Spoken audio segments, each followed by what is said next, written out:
નમસ્કાર મિત્રો, આજે આપણે સામાજિક વિજ્ઞાનમાં ધોરણ 6 ની અંદર એક નવો જ પાઠ એટલે કે પાઠ નંબર 5 એની વાત કરીશું. તો આવો સ્ટાર્ટ કરીએ પાઠ નંબર 5. આ પાઠની અંદર આપણે શાંતિની શોધમાં બુદ્ધ અને મહાવીર એમના વિશેની ખૂબ જ વિસ્તૃત અને રસપ્રદ રીતે વાત કરીશું.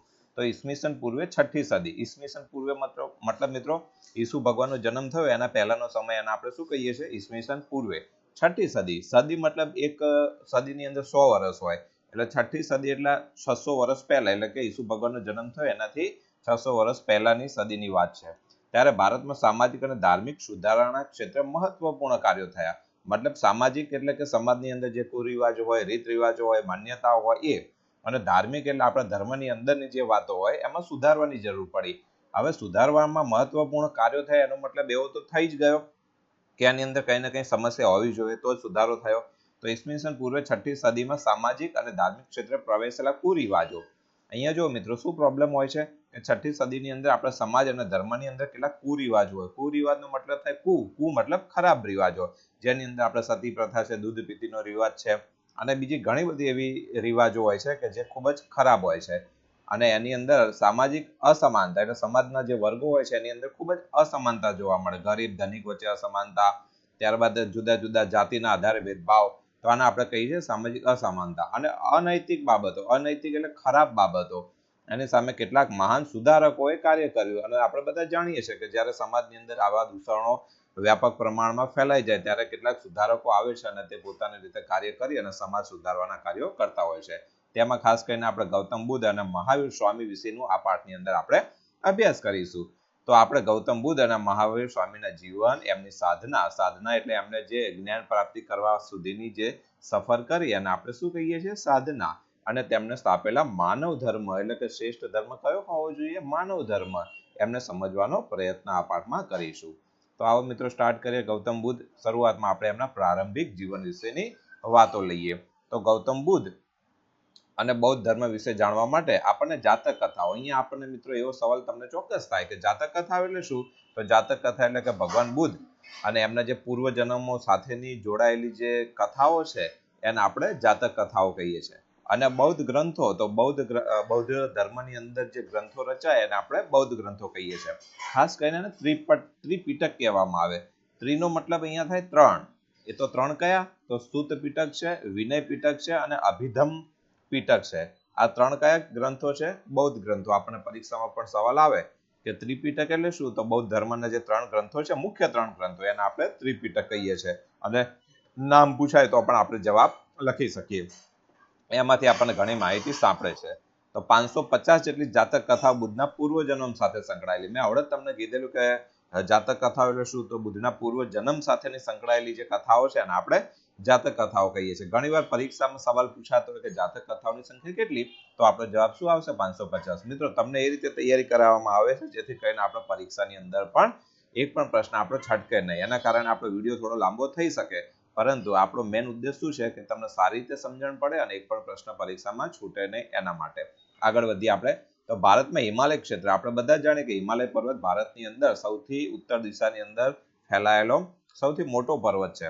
એની બાજુમાં નેપાળની તરાઈમાં, તરાઈનો મતલબ મિત્રો એવો થાય કે જે તળેટી વાળો વિસ્તાર છે નેપાળ સાઈડ, બરોબર, ત્યાં કપિલવસ્તુ નામનું એક રાજ્ય હતું. રાજ્યનું નામ આપણે યાદ રાખશું, કપિલવસ્તુ નામનું રાજ્ય હતું.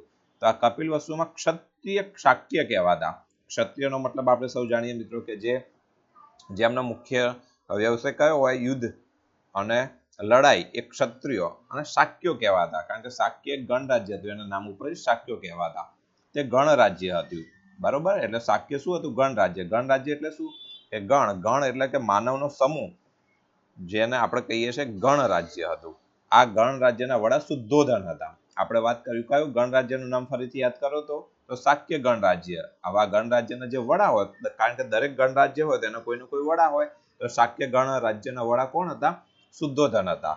શુદ્ધોધનના પત્ની મહાદેવી. આ એક પ્રારંભિક પરિચય છે જે આપણે સારી રીતે યાદ કરી શકીએ. ગૌતમ બુદ્ધનો જન્મ ઈસવીસન પૂર્વે 566માં શુદ્ધોધન અને મહાદેવીના ઘરે થયો. એટલે આપણને સાલ પૂછાય તો ઈસવીસન પૂર્વે એટલે આપણે વાત થઈ ગઈ એ પ્રમાણે હવે તમે સારી રીતે જાણો જ છો. તેમના પિતાનું નામ શું થયું? શુદ્ધોધન. અને માતાનું નામ મહાદેવીના ઘરે થયો. તેમનું બાળપણનું નામ સિદ્ધાર્થ હતું. કોનું બાળપણનું નામ? ગૌતમ બુદ્ધનું બાળપણનું નામ સિદ્ધાર્થ હતું. આ સવાલ પણ ઘણીવાર આપણને પરીક્ષામાં પૂછાતો હોય છે. જન્મના થોડા દિવસો બાદ તેમના માતા મહાદેવી એટલે કે એમના જે માતા હતા મહાદેવી એ મૃત્યુ પામ્યા. એટલે પછી એમનું પાલન પોષણ કોણે કર્યું? કારણ કે એમના માતા તો બહુ નાનપણમાં મૃત્યુ પામ્યા હતા, એટલે એમને મોટા કરવાની જવાબદારી કોને નિભાવી? તો એ હતા ગૌતમી મહાપ્રજાપતિ, એમના પાલક માતા. પાલક માતા એટલે એમને પાલન પોષણ કરી અને જે મોટા કરે એને કહેવાય પાલક માતા. ચલો આગળ વધીએ. નાનપણથી સિદ્ધાર્થ શિક્ષણ અને જ્ઞાન સાથે સંકળાયેલા હતા. એટલે જ્યારે નાના હતા ત્યારથી જ એમને શિક્ષણમાં ખૂબ જ રસ હતો અને નવું નવું જાણવું, જ્ઞાન મેળવવું એની અંદર એ રચ્યા પચ્યા રહેતા હતા. તો કપિલવસ્તુ, હવે કપિલવસ્તુ શું છે આપણે સમજી ગયા. એક જગ્યા છે નેપાળની તળેટીની અંદર આવેલી, એની બાજુમાં આલાર કલામ નામના એક સંતનો આશ્રમ હતો. તો આ ઘણીવાર આપણે સંતનું નામ પણ પૂછાય છે. તો શું નામ? આપણે આલાર નામ. એ સંતનો આશ્રમ હતો. હવે આલાર કલામ એમના ગુરુ હતા. જો મિત્રો એક એક સવાલ આપણે ખાસ નોટબુકમાં પણ નોંધતા રહીશું. મારી તો એવી સલાહ છે કે તમે પાઠ આ રીતે જ્યારે યુટ્યુબના માધ્યમથી જોતા હોય તો સાઈડમાં એક નોટ તમારે બનાવી જોઈએ અને એની અંદર જ્યારે હું તમને ફોકસ કરું જે પણ પોઈન્ટ ઉપર એ તમે નોટ ડાઉન કરતા રહેશો અને પછી તમે વિડીયો વારંવાર જોઈ ના શકાય, પરંતુ એ નોટને તમે ખાલી રિવિઝન રૂપે જોશો તો પણ તમારો એક પણ પ્રશ્ન છટકી નહીં શકે. તો અહીંયા આપણે એમના ગુરુનું નામ આવી ગયું. શું છે એમના ગુરુનું નામ? એમના ગુરુનું નામ છે આલાર. અહીંયા આપણે જોઈ શકીએ છીએ આલાર કલામ, બરોબર. તો એમના માતાનું નામ આપણે યાદ કર્યું, એમના ગુરુનું નામ યાદ કર્યું, એમના પિતાનું નામ યાદ રહી ગયું આપણને. સિદ્ધાર્થ તેમના આશ્રમમાં જતા. અહીં તેમને ધ્યાન ધરતા. ધ્યાન ધરવું એટલે મિત્રો આંખ બંધ કરી અને કોઈ પ્રકારનો વિચાર ના કરો, બસ શૂન્ય અવસ્થામાં બેસી રહ્યો અને ધ્યાન કરવું કહેવામાં આવતું. સિદ્ધાર્થનું જ્ઞાન અને સમાધિની ચર્ચા કરતા રહેતા હોવાથી તેમના માતા પિતા ચિંતિત હતા. હવે મિત્રો અહીંયા શું બને છે, કારણ કે સિદ્ધાર્થ તો નાનપણથી જ આલાર કલામ ગુરુના સંપર્કમાં હોવાના કારણે તે એમને આવી આત્મા અને પરમાત્માની વાતો સાંભળી અને સતત સમાધિ એટલે એક એવી અવસ્થામાં પહોંચી જવું કે જ્યાં એક શૂન્ય પ્રકારની ઘટના ઘટિત થતી હોય. તો એમની આ ઘટનાથી એમના માતા પિતા ખૂબ જ ચિંતિત હતા. તેમને લાગ્યું કે સિદ્ધાર્થ સંન્યાસી તો નહીં થઈ જાય ને. અને મિત્રો દરેકને એવી ચિંતા હોય જ, કારણ કે નાનપણથી જ એમનામાં આવા ગુણો વિકસવા લાગ્યા હતા. એટલે એમના માતા પિતાને શું ચિંતા થઈ કે સિદ્ધાર્થ ક્યાંક સંન્યાસી તો નહીં થઈ જાય ને. તો સિદ્ધાર્થ યુવા અવસ્થામાં જ લગ્ન કરાવવામાં આવ્યા. એમના કારણે એમના પિતાએ શું કર્યું કે એમના નાનપણમાં જ લગ્ન કરાવી દીધા, જેથી કરીને એ કોઈ એમની દુનિયાની અંદર એવા વ્યસ્ત રહી જાય કે જેથી કરીને એમને કોઈ બીજો વિચારવાનો કોઈ મોકો ના મળે. તો હવે એમના લગ્ન થયા એટલે એમની પત્નીનું નામ હતું યશોધરા. ઘણીવાર આપણને પરીક્ષામાં પૂછાય. તો સિદ્ધાર્થની પત્નીનું નામ યશોધરા હતું. લગ્ન બાદ એમને એક પુત્ર પણ થયો અને આ પુત્રનું નામ હતું રાહુલ. તો આપણે થોડું રિવિઝન કરી લઈએ. એમાં એમનો જન્મ ક્યાં થયો, કઈ સાલમાં થયો, એમના માતાનું નામ, એમના પિતાનું નામ, એમની પત્નીનું નામ, એમના પુત્રનું નામ, એમના ગુરુનું નામ, એના વિશે આપણે અભ્યાસ કર્યો. હવે ગૃહ ત્યાગ અને સાધના. ગૃહ ત્યાગનો મતલબ થાય ઘરનો ત્યાગ કરો અને સાધના કરવી મતલબ એક સાચું સત્ય શું છે એને જાણવા માટેનો જે પ્રયત્ન હોય એમને આપણે સાધના કહીએ છીએ. તો લગભગ 30 વર્ષની વયે જ્ઞાન પ્રાપ્તિ અને સત્યની શોધ માટે તેમના પોતાના રાજવી પરિવાર અને રાજ્યનો ત્યાગ કર્યો. મતલબ મિત્રો એમને 30 વર્ષની જ્યારે ઉંમર હતી ત્યારે એમને શું પ્રાપ્ત કરવું હતું? જ્ઞાન પ્રાપ્ત કરવું હતું. કારણ કે એમના જે કુટુંબમાં રહેતા હતા એમાં પોતે રાજાનો પુત્ર હતા, એટલે કોઈ બીજી તો કોઈ તકલીફ હતી જ નહીં એમને, પરંતુ તો પણ એમને એક સાચું શાંતિ અને સાચું સુખ છે મળતું નહોતું. એના કારણે એ પોતે સત્યની શોધમાં આખું જેટલો પણ રાજપાટ વૈભવ બધું છોડી અને પછી એ નીકળી જાય છે અને સંન્યાસી બનવાનું એમને નક્કી કર્યું. એક રાતે તેમના સારથી મતલબ એમના જે ઘોડાગાડીની અંદર જે જતા હોય તો જે રથ હોય, રથ ચલાવવા વાળા જે હોય એમને શું કહેવાય? સારથી. તો એમનું નામ પણ ઘણીવાર આપણને પરીક્ષામાં પૂછાય છે. એમના સારથીનું નામ છન્ન હતું અને એમનો પ્રિય ઘોડો હતો, એનું નામ હતું કંથક. તો ફરીથી નોટબુકમાં તમે નોટ કરી લો કે એમના સારથીનું નામ શું હતું? તો છન્ન હતું અને એમના પ્રિય ઘોડાનું નામ હતું કંથક. એમને લઈ અને રાજ્યની બહાર આવેલા નદી કિનારે ગયા. કેમ ગયા એ વિચારો તો? કારણ કે એ સત્યની શોધમાં ઘર ત્યાગ કરી અને આગળ નીકળ્યા એટલા માટે એ ગયા. પોતાના રાજવી પોશાકનો ત્યાગ કરી છન્નને પોતાના તમામ આભૂષણો આપી કંથકને લઈ રાજમહેલ જવા આજ્ઞા આપી. એટલે શું કર્યું ગૌતમ બુદ્ધે? તો એમને પોતાના જે રાજપોશાક હતો, રાજપોશાક એટલે જે એમને જે વસ્ત્રો હતા ખૂબ જ કિંમતી આભૂષણો, એ બધું એમને ત્યાગ કર્યું અને બધું કોને આપ્યું? છન્નને આપ્યું અને પોતાનો ઘોડો પણ આપી અને એમને કંથક, ઘોડાનું નામ આપણે જાણ્યું કંથક, એને લઈને કઈ જગ્યાએ જવાનું કીધું કે હવે તું રાજમહેલ બાજુ જા, હું તો હવે આ દુનિયામાંથી બહાર નીકળી અને એક અલગ જ દુનિયામાં એટલે કે સત્યની શોધમાં જવા માંગુ છું. એટલે એમને પોતે સંન્યાસીના ભગવા કપડા ધારણ કરી જંગલ તરફ ચાલ્યા. કેમ જંગલ તરફ ચાલ્યા મિત્રો? આવા પ્રશ્નો તમે મનમાં વિચારતા રહો, જેથી કરીને પાઠ સારી રીતે આપણે સમજી શકીએ. કારણ કે એમનો શું ઉદ્દેશ હતો? શાંતિની શોધમાં એ ગૃહ ત્યાગ કરી અને સત્ય શોધવા માટે જાય છે. ચાલો, ગૃહ ત્યાગ બાદ તેઓ રાજગૃહ અને પછી પુરુવેલ નામના સ્થળે ગયા. રાજગૃહ એટલે મિત્રો શું? તો અત્યારે રાજગૃહ જે અહીંયા શબ્દ તમે જોઈ રહ્યા છો એ મગધ. આપણે અગાઉ પણ જોયેલું કે 16 મહાજન પદોમાં સૌથી શક્તિશાળી કોણ હોય છે? મગધ હોય છે. તો મગધની જે રાજધાની હોય છે શું હોય છે? રાજગૃહ. તો ગૌતમ બુદ્ધ પ્રશ્ન આપણો બને કે ગૃહ ત્યાગ બાદ સૌથી પહેલા ગૌતમ બુદ્ધ ક્યાં ગયા? તો રાજગૃહ ગયા અને પછી પુરુવેલા નામના સ્થળે ગયા. તો આ સવાલ આપણે યાદ રાખશું. અહીં 5 બ્રાહ્મણો સાથે તપસ્યા શરૂ કરી. એટલે કે તપશ્ચર્યા મતલબ ધ્યાનની અંદર બેસી અને સત્યની શોધ માટે જે સાધના કરે અને આપણે તપશ્ચર્યા કરીએ. તો શરૂઆતમાં એમને કેટલા બ્રાહ્મણો સાથે તપશ્ચર્યા શરૂ કરી? આ સવાલ પણ આપણો પરીક્ષામાં બને મિત્રો. તો એમાં આપણો જવાબ આવશે 5 બ્રાહ્મણો સાથે તપશ્ચર્યા શરૂ કરી. તેમને લાગ્યું કે અન્નજળનો ત્યાગ કરી શરીરને કષ્ટ આપવાથી જ્ઞાન પ્રાપ્ત થશે નહીં. એટલે કે એ સમયે જેટલા પણ એમના સંપર્કમાં એમને જેટલા જોડેથી પૂછ્યું કે હું કઈ રીતે જ્ઞાન પ્રાપ્ત કરી શકું, તો બધા જેટલા પણ એ સમયના કહેવાતા, હું કહેવાતા શબ્દ વાપરીશ અહીંયા, કહેવાતા જે ગુરુઓ હતા એમને કીધું કે તમે અન્ન અને જળનો ત્યાગ કરીને તપસ્યા કરશો તો તમને સત્યની શોધ થશે અથવા પ્રાપ્ત થશે જ્ઞાન. તો ગૌતમ બુદ્ધે તો જે ઉપાયો કીધા બધા કર્યા, પરંતુ એમને કોઈ પણ પ્રકારનું જ્ઞાન પ્રાપ્ત થયું નહીં. એટલે એમને સમજાયું કે આ રીતે કોઈ અન્ન જળ ત્યાગ કરવાથી અને શરીરને કષ્ટ આપવાથી જ્ઞાન કંઈ પ્રાપ્ત થશે નહીં. એટલે એમને આધ્યાત્મિક માર્ગ અને પોતાની તૃષ્ણાઓ પર વિજય મેળવવો એ જ મનુષ્યનું મોટું કર્તવ્ય છે.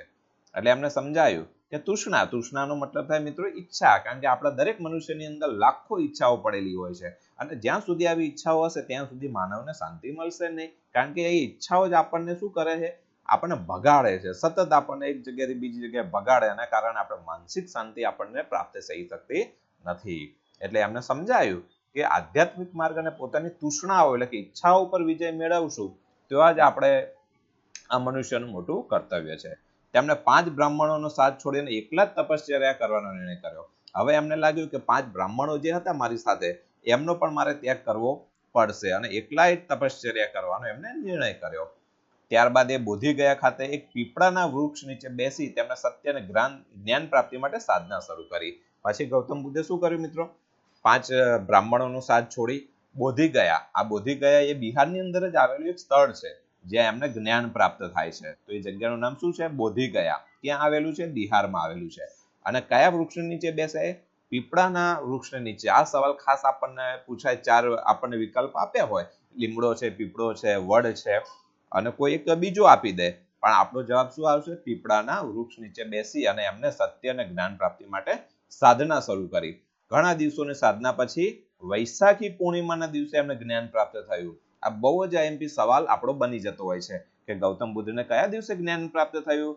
નોટબુકમાં નોટ કરો મિત્રો. ખાસ કરીને તમને અહીંયા વારંવાર હું એ ટોકીશ, કારણ કે વિડીયોની સાથે તમે એક નોટ બનાવો એવી મારી ખાસ તમને એક નમ્ર વિનંતી છે. કારણ કે એના કારણે એ નોટ તમે વિડીયો જોયા પછી જો 5-10 વાર રિફર કરશો તો તમને બધા સવાલો સારી રીતે સમજાઈ જશે. એટલા માટે મિત્રો, બરોબર? તો એમને કયા દિવસે જ્ઞાન પ્રાપ્ત થયું? એ દિવસ હતો વૈશાખી પૂર્ણિમાના દિવસે જ્ઞાન પ્રાપ્ત થયું.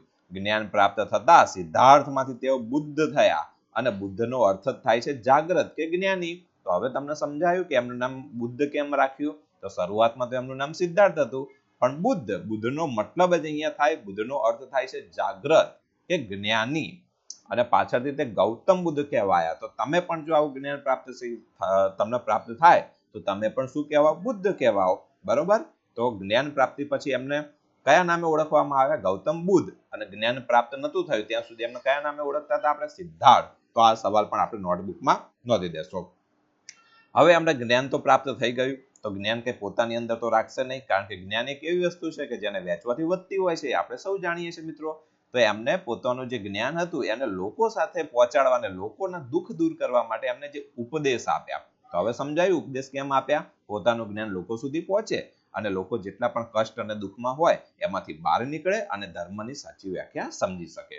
તો જ્ઞાન પ્રાપ્તિ બાદ બુદ્ધ સારનાથ ગયા. This is the most IMP સવાલ. ફરીથી મિત્રો નોટ ડાઉટ કરજો અહીંયા કે જ્ઞાન પ્રાપ્તિ બાદ બુદ્ધ ક્યાં ગયા? તો સારનાથ ગયા. ઘણી વાર આ પ્રશ્ન પૂછાય છે, જ્યાં તેમના જૂના બ્રાહ્મણ મિત્રો મળ્યા. યાદ કરો મિત્રો, આ બ્રાહ્મણ મિત્રો કોણ? કે જે શરૂઆતમાં ગૌતમ બુદ્ધ સાથે જે 5 બ્રાહ્મણો હતા એમની સાથે તપશ્ચર્યા શરૂ કરેલી, એ જ બ્રાહ્મણ મિત્રો મળ્યા. સૌ પ્રથમ વખત તેમને આ 5 બ્રાહ્મણ મિત્રોને સારનાથ ખાતે ઉપદેશ આપ્યો. એટલે આ સવાલ તો વારંવાર એટલે અચૂક પૂછાય છે કે સૌથી પહેલા ગૌતમ બુદ્ધે જે જ્ઞાન પ્રાપ્ત થયેલું એ જ્ઞાન સૌ પ્રથમ કોને આપ્યું? તેમના જે 5 મિત્રો હતા એમને આપ્યું.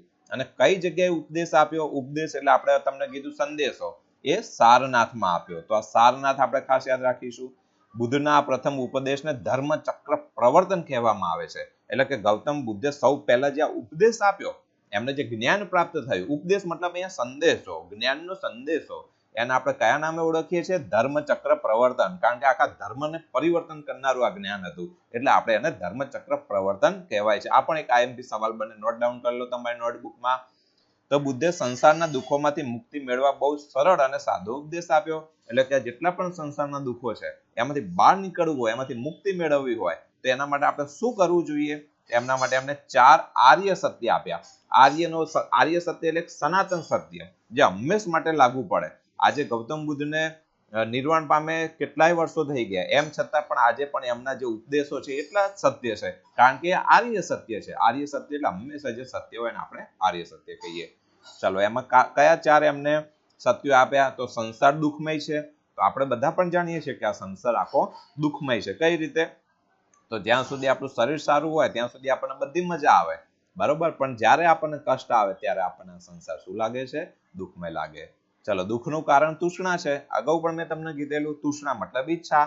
અને કોઈ પણ દુઃખનું કારણ શું છે? ઈચ્છા. કારણ કે એક ઈચ્છા આપણી જ્યારે પૂરી નથી થતી ત્યારે આપણને દુઃખ થાય છે. તમે પણ એક ઉદાહરણ તરીકે લઈ શકો. માનો કે તમારે સાયકલ લાવવાની ઈચ્છા જાગી તમારા મનમાં, અને સાયકલ જો કોઈ કારણથી તમારા મમ્મી પપ્પાએ તમને ના લઈ આપી, તો તમને શું ઉત્પન્ન થવાશે? દુઃખ. પણ એ દુઃખ કેમ ઉત્પન્ન થયું? તમને સાયકલની ઈચ્છા કરી ત્યારે. જો તમે સાયકલની ઈચ્છા જ ના કરી હોત તો તમને કોઈ પણ જાતનું દુઃખ ના થયું હોત. એટલે દુઃખનું કારણ શું થાય છે અહીંયા? તૃષ્ણા, એટલે કે ઈચ્છા. ચલો, દુઃખનો નાશ તૃષ્ણાનો ત્યાગ છે.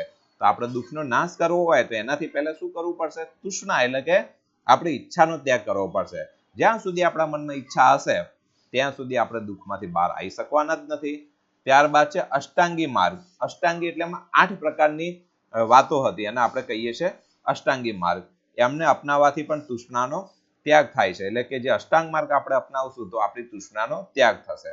બુદ્ધે સમજાવેલા 4 આર્ય સત્યને બૌદ્ધ ધર્મના સિદ્ધાંત તરીકે ઓળખવામાં આવે છે. એટલે કે જે ગૌતમ બુદ્ધે આ 4 સત્યો આપ્યા એને આપણે બૌદ્ધ ધર્મના સિદ્ધાંત તરીકે જાણીતા છે. સમજી ગયા મિત્રો આ શું થયું? એનો મતલબ જેને સમ્યક દર્શન પણ કહેવામાં આવે. ફરી સમજી લો, આપણે આ 4 આપણે અગાઉ જોયા છે, જેમ કે સંસાર દુઃખમય, દુઃખનું કારણ તૃષ્ણા, દુઃખનો નાશ તૃષ્ણાનો ત્યાગ, અને અષ્ટાંગ માર્ગ.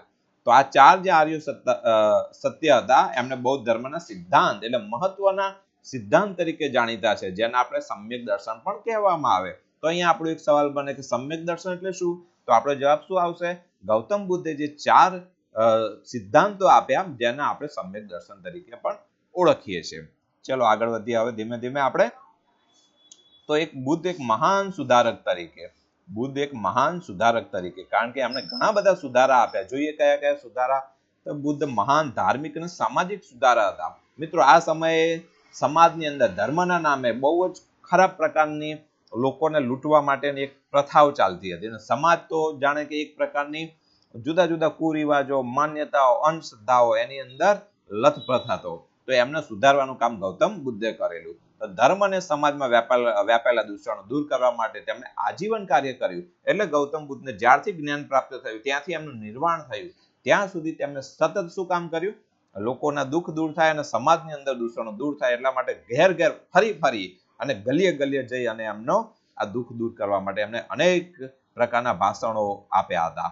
તેમના અનેક શિષ્યો હતા અને અનેક રાજાઓ અને રાજ્યોએ પણ માનવ ધર્મથી પ્રોત્સાહિત થયા અને નીચે મુજબના સુધારા કર્યા. ચલો, હવે સુધારા 4 માર્ક્સમાં આપણને ઘણીવાર પૂછાતા હોય. 4 માર્ક્સની અંદર કે ગૌતમ બુદ્ધના સુધારા લખો અથવા ગૌતમ બુદ્ધ એક સુધારક તરીકે લખો. તો આપણે આ રીતે આખો જવાબ લખશું. કઈ રીતે લખશું?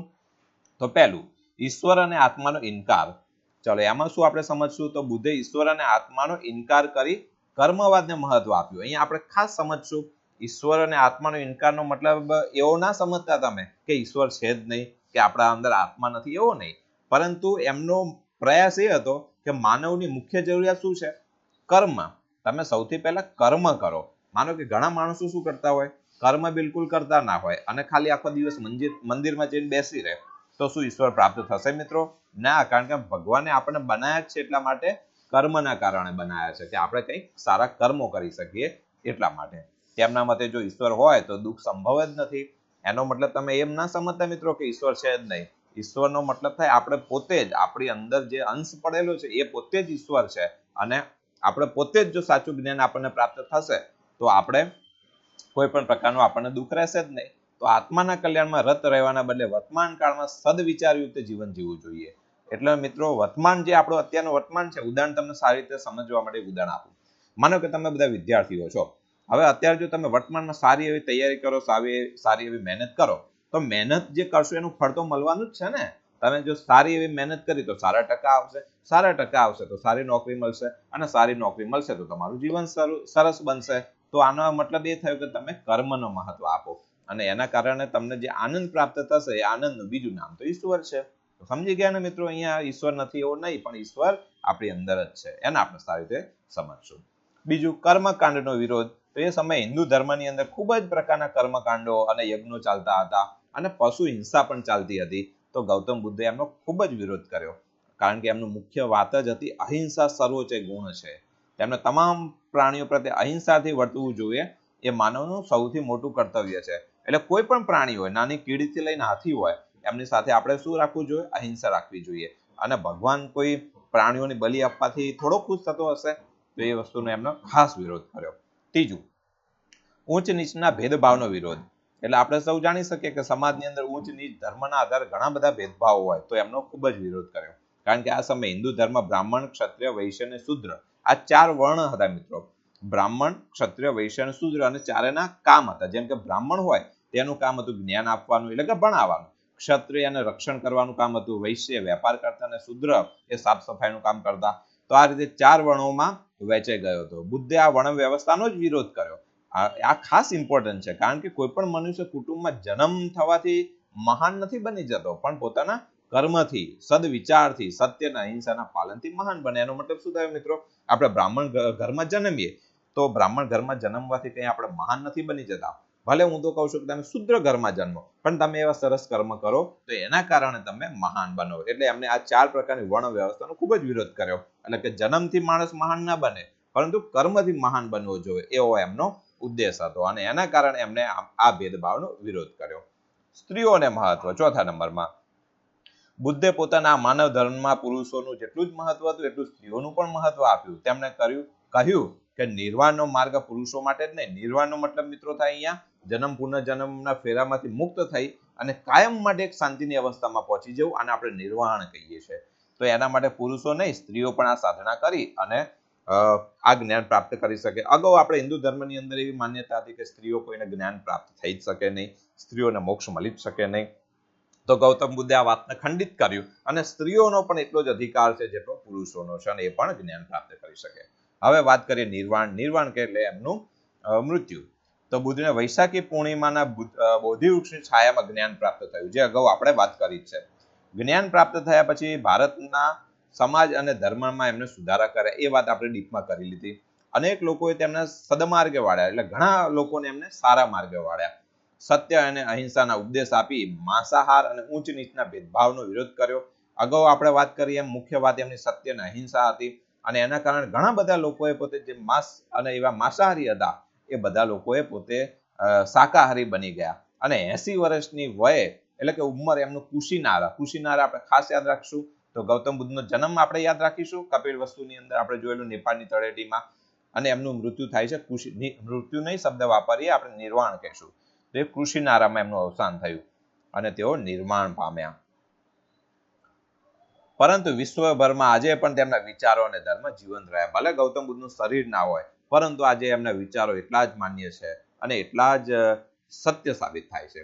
હવે આવા જ એક બીજા મહાન સુધારક મહાવીર સ્વામી, જેમ ગૌતમ બુદ્ધની વાત કરી એ રીતે મહાવીર સ્વામીએ પણ આવું જ કામ કરેલું. તો બૌદ્ધ ધર્મની જેમ ભારતીય સમાજમાં જૈન ધર્મનું પણ એટલું જ મહત્વ છે. જૈન ધર્મમાં કુલ 24 તીર્થંકરો થઈ ગયા. અહીંયા તીર્થંકરોનો મતલબ મિત્રો આપણે સમજીએ કે જેમને જ્ઞાન પ્રાપ્ત થયું એ ભગવાન બની ગયા એમ. જેમને સત્ય જ્ઞાન પ્રાપ્ત થયું એમને તીર્થંકર કહેવાય. તો મહાવીર સ્વામી પહેલા પણ એવા 23 તીર્થંકરો હતા કે જેમને સત્ય અને જ્ઞાન પ્રાપ્ત થઈને પોતે ભગવાન બન્યા. તો આગમ ગ્રંથો જૈન ધર્મને જાણવાના મહત્વના સ્ત્રોતો છે. આ સવાલ બહુ તમારી નોટબુકમાં નોંધ કરજો મિત્રો કે જૈન ધર્મને જાણવા માટેના મુખ્યત્વે સ્ત્રોતોનો મતલબ થાય સાધનો કયા છે? તો આગમ ગ્રંથો. એ રીતે આપણે ગૌતમ બુદ્ધની વાત કરેલી કે બૌદ્ધ ધર્મને જાણવા માટેના ગ્રંથો એમાં ત્રિપિટકો કીધેલા અને જૈન ધર્મને જાણવા માટે આગમ ગ્રંથો છે. આ ગ્રંથો પ્રમાણે જૈન ધર્મના પ્રથમ તીર્થંકર ઋષભદેવ હતા. તીર્થંકર એટલે મેં તમને સમજાવી દીધું. વારંવાર આ સવાલ પરીક્ષામાં આપણને પૂછાતો હોય કે પ્રથમ તીર્થંકર કોણ? તો એમાં આપણો જવાબ શું આવશે? ઋષભદેવ. 24માં આપણે મહાવીર સ્વામીને લેશું, પણ પ્રથમ અહીંયા ઘણા બધા વિદ્યાર્થીઓ ભૂલ કરી બેસે અને મહાવીર સ્વામીનું નામ લખી દેતા હોય, પણ પ્રથમ તીર્થંકર આપણે ઋષભદેવને લખીશું, અથવા આદિનાથ. એમને ઋષભદેવ કહો અથવા આદિનાથ કહો, એક જ છે. 23માં તીર્થંકર પાર્શ્વનાથ હતા અને પાર્શ્વનાથ કાશીના રાજા અશ્વસેનના પુત્ર હતા. એટલે કે જે પાર્શ્વનાથ હતા, આપણે કાશીને સારી રીતે જાણીએ છીએ મિત્રો. તો કાશીના જે રાજા હતો અશ્વસેન, એમના પુત્ર હતા. એટલે પાર્શ્વનાથ કોણ હતા? કાશીના રાજા અશ્વસેનના પુત્ર હતા. તેમને 30 વર્ષના વયે ગૃહ ત્યાગ કરેલો. જેમ ગૌતમ બુદ્ધની વાત કરી હતી એ રીતે એમને પણ ગૃહનો ત્યાગ કરેલો અને સંન્યાસી બની જૈન ધર્મનો ઉપદેશ આપેલો. ત્યારબાદ એમને સંન્યાસી બન્યા અને કયા ધર્મનો ઉપદેશ આપેલો? જૈન ધર્મનો. તેમને વૈદિક ધર્મ અને કર્મકાંડ, એટલે કે વૈદિક ધર્મ આપણે જોયું 4 ગ્રંથો આપણા હતા. બ્રાહ્મણ ઋગ્વેદ, યજુર્વેદ, સામવેદ, અર્થવેદ, એ રીતે વૈદિક ધર્મ અને કર્મકાંડ એટલે આપણે જે વિધિઓ, બલિઓ, પ્રથાઓ એને આપણે કર્મકાંડ, તથા જાતિ પ્રથા, એ જાતિ પ્રથાનો એમનો વિરોધ કર્યો હતો. તેમણે સત્ય, અહિંસા, અસ્તેય અને અપરિગ્રહ એટલે કોઈ પણ પ્રકારનો આપણો કોઈના પ્રત્યે મતભેદ કે અંદર ઈર્ષા કે ધૃણા આ બધું ના રાખો, એને આપણે અપરિગ્રહ કહીએ છીએ, એમનો ઉપદેશ આપ્યો. તેમના પછી 24માં અને છેલ્લા તીર્થંકર એટલે કે મહાવીર સ્વામી એમના વિશે આપણે જાણીશું. તો મહાવીર સ્વામી વિશે આપણે જોઈએ તો એમનો પ્રારંભિક જીવનની વાત કરીએ મિત્રો તો વજ્જી સંઘ એટલે શું? તો એ સમયે સંઘ એટલે કે એ સમયે જુદા જુદા 5 એવા ગણરાજ્યો હતા, એ ભેગા થઈને એમને સંઘ બનાવેલો મગધ સામે ટકી રહેવા માટે. એમને આપણે વજ્જી સંઘ એક ગણરાજ્ય. એમાં કુંડ ગામના જ્ઞાતુક ક્ષત્રિય વંશમાં, ફરીથી સમજાવી દો મિત્રો, કુંડગ્રામ જગ્યા, એમાં જ્ઞાતુક ક્ષત્રિય વંશમાં મહાવીર સ્વામીનો જન્મ થયો. એમનું બાળપણનું નામ વર્ધમાન હતું. નોટબુકમાં નોટ કરતા રહેશું કે મહાવીર સ્વામીનું બાળપણનું નામ શું હતું? તો આપણો જવાબ શું આવશે? વર્ધમાન હતું. તેમના પિતા સિદ્ધાર્થ એક ગણરાજ્યના રાજા હતા. એટલે આપણે ગણરાજ્ય એટલે શું મેં તમને સમજાવી દીધું કે ગણ એટલે કે એક કબીલાથી સહેજ મોટા પ્રકારનું જે માણસો રહેતા હોય, જેમ આપણે ગામ કહીએ એમ ગામથી મોટું એને ગણરાજ્ય હોય છે. તો એમાં એ રાજા હતા. મહાવીર સ્વામીના માતાનું નામ ત્રિશલા દેવી હતું. એ પ્રારંભિક માહિતી છે, તમે નોટબુકમાં નોંધતા રહો. એમના માતાનું નામ ત્રિશલા દેવી અને એમના મોટા ભાઈનું નામ નંદીવર્ધન હતું. વર્ધમાન પણ ગૌતમ બુદ્ધની જેમ રાજકુમાર હોવાથી તેમને અનેક કલાનું જ્ઞાન પ્રાપ્ત થયું હતું. કેમ મિત્રો? કારણ કે જે પણ રાજાના ત્યાં રાજકુમાર હોય એમને શું કરવામાં આવે? નાની અવસ્થામાંથી જ એમને સારા એવા ગુરુને ત્યાં એમને ભણવા મૂકવામાં આવે, જ્યાંથી તે એટલે કે જ્ઞાન, જુદા જુદા પ્રકારના હથિયારો, શસ્ત્રોની તાલીમ અને શાસ્ત્રોની તાલીમ પણ ટૂંકમાં આપણે કહી શકીએ. તેમના લગ્ન યશોદા નામ રાજકુમારી યશોદા સાથે થયા હતા. વર્ધમાનમાં એક પુત્રી હતી, એમનું નામ છે પ્રિયદર્શની. જેમ ગૌતમ બુદ્ધમાં આપણે પુત્ર હતો રાહુલ, એ રીતે મહાવીર સ્વામીને એક પુત્રી હતી, એનું નામ હતું પ્રિયદર્શની. ગૃહ ત્યાગ અને સાધના, એટલે એમને પણ સત્યની શોધ માટે મહાવીર સ્વામીએ પણ પોતાના ગૃહનો ત્યાગ કર્યો અને સાધના કરી. તો 30 વર્ષની વયે એમને પણ સત્ય અને જ્ઞાનની શોધમાં ગૃહ ત્યાગ કર્યો, જે આપણે ગૌતમ બુદ્ધમાં પણ સમજી ગયા. તો ભિક્ષુક જીવન ધારણ કરી અને 12 વર્ષ સુધી કઠોર તપશ્ચર્યા શરૂ કરી મિત્રો. એટલે કે સાચું જ્ઞાન શું છે એના માટે એમને 1-2 નહીં પરંતુ 12 વર્ષ, અને એ પણ કઠોર, એકદમ કઠોર પ્રકારની તપશ્ચર્યા શરૂ કરી. અને છેલ્લે એમને ઋજુપાલિક નદીના કિનારે એમને જ્ઞાન એટલે કે કેવલ જ્ઞાન પ્રાપ્ત થયા. જેમ ગૌતમ બુદ્ધમાં આપણે શું કીધેલું, બંનેને કનેક્ટ કરીશું તો આપણને સારી રીતે યાદ રહેશે. એમને પીપળાના વૃક્ષ નીચે જ્ઞાન પ્રાપ્ત થયેલું. તો આ રીતે મહાવીર સ્વામીને નદી હતી. આ નદી ઘણીવાર પરીક્ષામાં પૂછાય છે આપણને. તો ઋજુપાલિક નદી ખાસ તમે એમાં અંડરલાઈન કરશો અને નોટબુકમાં નોંધ કરશો. ત્યાં એમને જ્ઞાન પ્રાપ્ત થયું. પોતાનું મન અને ઇન્દ્રિયો પર વિજય પ્રાપ્ત કર્યો હોવાના કારણે તેઓ જીન કહેવાયા. કેમ જીન કહેવાયા? કારણ કે પોતાનું મન, આપણે બધા જ જાણીએ મિત્રો કે મન એક ચંચળ છે, એક વાંદરા જેવું છે, જે કોઈ એક જગ્યાએ ટકતું નથી. વારંવાર એ આપણને વિચારોની અંદર ઓતપ્રોત કરે. અને આપણી ઇન્દ્રિયો એટલે કે આપણે સ્વાદ, ગંધ, ખાવું, આ બધી આપણી ઇન્દ્રિયો છે, એમના ઉપર એમને વિજય પ્રાપ્ત કર્યો એટલે એમને જીન કહેવાયા. આવા મહાન પરાક્રમી વર્ધમાન એ મહાવીર તરીકે પછી જાણીતા થયા. હવે એમને જ્ઞાન પ્રાપ્ત થયું એટલે એમને પણ ઉપદેશ આપ્યા, જેમ આપણે ગૌતમ બુદ્ધે આપેલા. તો બુદ્ધની જેમ મહાવીર સ્વામીએ પણ સંસારને ભય અને દુઃખોથી ભરેલો માને, તો એમને પણ સંસારને ભય અને દુઃખોથી ભરેલો માન્યો, જે ગૌતમ બુદ્ધે પણ માનેલો. તેઓ ઈશ્વરનો ઇનકાર કરે છે. ઈશ્વરનો ઇનકાર એની વિશેની તમને વાત મેં અગાઉ ગૌતમ બુદ્ધમાં બહુ ડીપમાં કરી છે, એટલે બંનેનો કોન્સેપ્ટ એક જ છે, એટલે ફરી આપણે અહીંયા રિપીટ નથી કરતા. તેમના ઉપદેશને ત્રિરત્નના સિદ્ધાંત તરીકે ઓળખવામાં આવે છે. આ સવાલ બહુ જ આઈએમપી બને છે. ફરીથી આપણે યાદ કરીએ કે મહાવીર સ્વામીના જે ઉપદેશ હતા એમને આપણે કયા નામે ઓળખીએ? તો ત્રિરત્ન. નોટ ડાઉન કરી દો અને વારંવાર રિપીટ કરો એટલે તમને યાદ રહી જશે. એમને 5 વ્રતોનો ઉપદેશ આપ્યો. એટલે એમને જે ઉપદેશ આપ્યો એ 5 વ્રતો હતો. એમાં પહેલા છે અહિંસા. આ સવાલ 4 માર્ક્સમાં પૂછાય છે કે મહાવીર સ્વામીના ઉપદેશ લખો. જે રીતે ગૌતમ બુદ્ધનું પૂછાય એ રીતે આમનું પણ 4 માર્ક્સમાં પૂછાય. તેમાં પહેલું છે અહિંસા. તો મહાવીર સ્વામી માનતા હતા કે હિંસા એ માનવ સમાજનું સૌથી મોટું દૂષણ છે. કોઈ પણ પ્રકારની હિંસા આપણે કરવી જોઈએ નહીં. હિંસા એટલે તમે સમજી ગયા મિત્રો, કોઈ પણ જાનવરને મારવું નહીં, વગર કારણે કોઈને હેરાન ના કરવું. તો નાનામાં નાના જીવને પણ જીવવાનો અધિકાર છે. મનમાં પણ હિંસા કરવી જોઈએ નહીં. એટલે ભલે તમે મારવા ના ગયા અથવા ગાળ ના બોલ્યા, પણ મનમાં પણ જો કોઈના પ્રત્યેનો એવો ખરાબ વિચાર આવ્યો તો પણ એ શું થઈ ગઈ? હિંસા થઈ ગઈ. તો પ્રાણી માત્રની રક્ષા કરવી એ જ મનુષ્યનું સાચું કર્તવ્ય છે. એટલે કે તમામ પ્રકારના પ્રાણીઓની રક્ષા કરવી એ જ આપણું સાચું કર્તવ્ય છે.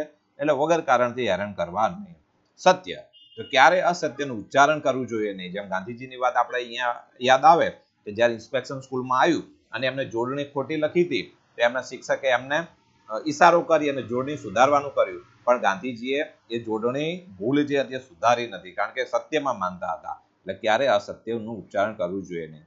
વિચાર્યા કે સમજ્યા વિના બોલવું પણ ના જોઈએ. ઘણીવાર આપણે વિચાર્યા વગર બોલી જઈએ છીએ, પાછળથી પછતાઈએ કે હું ખોટું બોલી ગયો. તો આપણે પહેલાથી જ આવું બોલવું ના જોઈએ. સત્યના પાલન માટે ક્રોધનો ત્યાગ કરવો જોઈએ. કારણ કે આપણે સત્ય જો આપણે પામવું હોય તો ક્રોધનો ત્યાગ કરવો જોઈએ. ઘણીવાર સત્ય એ કડવું પણ હોય છે, ત્યારે આપણે એનો સ્વીકાર કરવો જોઈએ, નહીં કે ક્રોધ કરવો જોઈએ. સત્યને હંમેશા દરેક પરિસ્થિતિમાં પાલન કરવું જોઈએ, ભલે ગમે તે પરિસ્થિતિ આવે. ઘણીવાર આપણને સાચું બોલવા ઘણા બધા પ્રકારની સમસ્યાઓ પણ આપણને નડતી હોય છે. ઉદાહરણ તરીકે તમે કોઈ વસ્તુ કોઈની લાયા હો અને તમે એને સ્વીકારો નહીં, તો ઘણી બધી સમસ્યાનો સામનો કરવો પડે. પણ આપણે એકવાર સત્ય બોલી જઈએ તો આપણે કાયમ માટે એમાંથી છૂટી જઈએ છીએ. હવે અસ્તે એટલે ચોરી. ચોરી એ સૌથી મોટું અનિષ્ટ છે. અનિષ્ટ એટલે ખરાબ બાબત છે.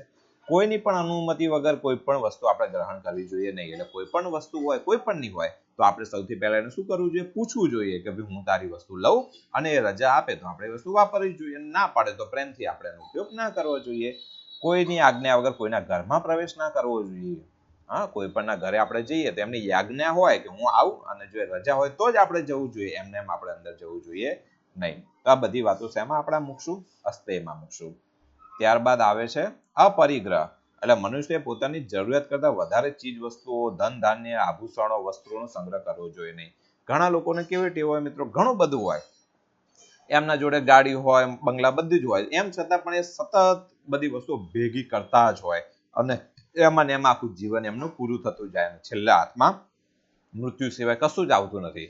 તો આપણે જે જરૂર હોય એટલી જ વસ્તુ રાખવી જોઈએ.